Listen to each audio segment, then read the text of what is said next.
Now when you're installing your faucet, you want to make sure that you go very, very slow.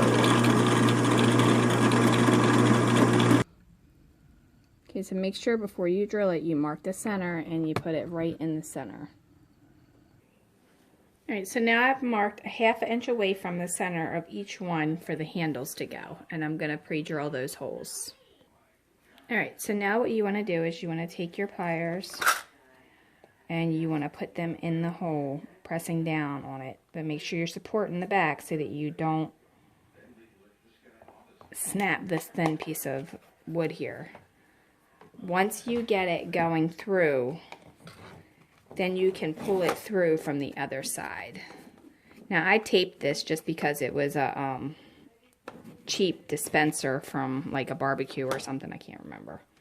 You don't have to tape it if you don't want to. I just did it in case it decided to bend on me while I was installing everything.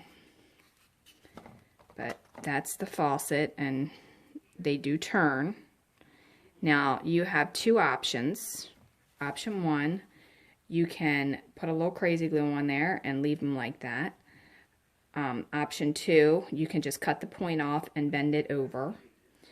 But you're going to have to make it shorter than what's here and here. So it's not going to be able to be, but just like maybe that short bend, because you don't want it to hit into this and you don't want to hit it into the back of the cabinets over here. And it would just freely rotate if you wanted to rotate by doing that. Right, now the sink faucet that we have that we're going to be installing in here is still drying, but I'll use the sample one to show you. You just want to put it in this hole here, and you want to kind of work it in there, going right to left until you get it down in that hole. But basically that's what it would look like, and then you could turn it if you wanted to, and then it should stay freely. However, for keeping it in there on the back, you may want to put a little tiny piece of wood so it doesn't go down any further, or you could glue it and keep it stationary.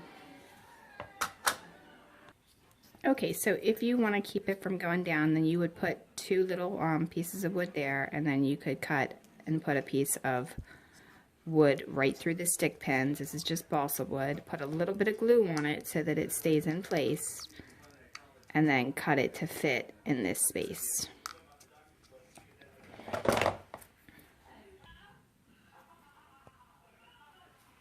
And then you have it like that.